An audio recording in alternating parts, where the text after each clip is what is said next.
for a food on my fitness pal. Firstly, you have to open the app.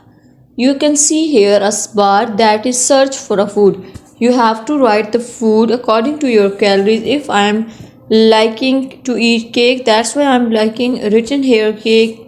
I don't know which type of cake meets my calories need. Click on it cakes.